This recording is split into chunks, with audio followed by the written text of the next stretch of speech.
ગમ ગણપતયે નમઃ. ઓમ એમ સરસ્વત્યે નમઃ. આગળ આપણે જોયું કે સામ્યાવસ્થામાં સ્થિર થયેલો મહાપુરુષ સમદર્શી હોય છે, મોહરહિત હોય છે, સ્થિર બુદ્ધિવાળો હોય છે અને હર્ષ તથા શોકથી પર હોય છે.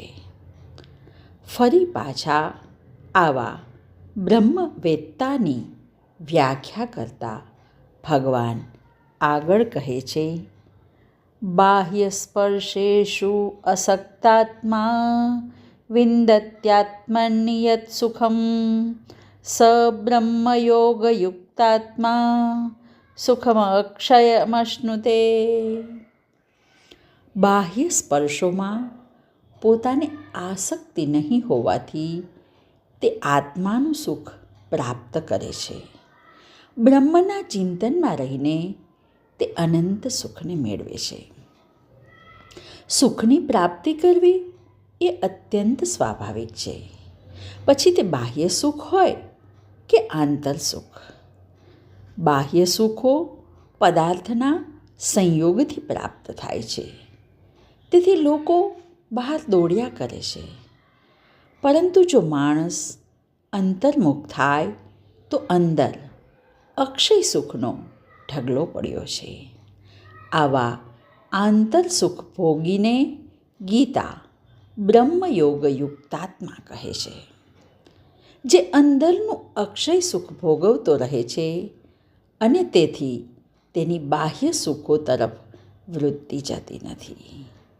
અક્ષય સુખની પ્રાપ્તિ પછી હવે ભગવાન વિષયોની વિરક્તિ કેવી રીતે થાય તે દર્શાવતા કહે છે, યેહિ સંસ્પર્શજા ભોગા દુઃખયોનય એવ તે આદ્યંતવંતઃ કૌંતેય ન તેષુ રમતે બુધઃ.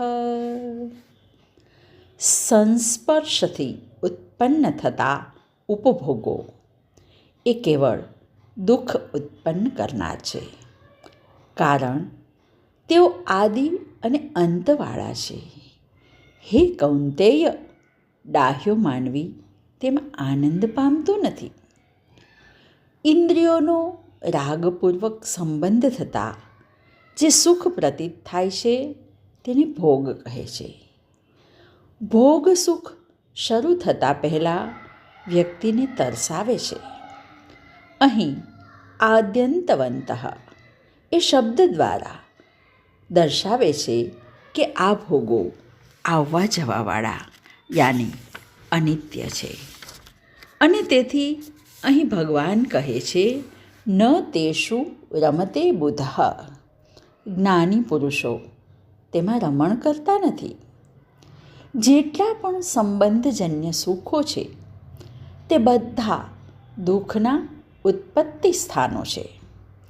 તો પછી સુખી કોણ થાય અથવા સુખની પ્રાપ્તિ માટે શું કરવું જોઈએ તો એ બતાવતા ભગવાન આગળ કહે છે, શક્નોતિ હૈવ યહ સોઢું પ્રાક્શરીર વિમોક્ષણાત કામક્રોધોદ્ભવં વેગમ સયુક્ત સ સુખી નરઃ. શરીર છોડતા પહેલાં જે પુરુષ કામ અને ક્રોધના વેગને સહન કરી શકે છે તે યોગી છે અને તે જ સુખી નર છે. મનગમતા પદાર્થો માટે ઝંખના એટલે કામ અને અણગમતા પદાર્થો પ્રત્યે અપ્રીતિ એટલે ક્રોધ. કામ અને ક્રોધ આ બંને આપણા માટે શક્તિશાળી દુશ્મનો છે. તેમને નષ્ટ કરવા ખૂબ મુશ્કેલ છે. અહીં શરીર છોડતા પહેલાં એમ બતાવ્યું. તેનો અર્થ એમ કે આ કામ અને ક્રોધનો વેગ છેક મૃત્યુ સુધી રહે છે. શરીર હોય અને આ વેગ ન હોય તેવું ભાગ્યે જ બને. આ બંનેનો વેગ એટલો પ્રચંડ હોય છે કે ભલભલાને તાણી જાય છે.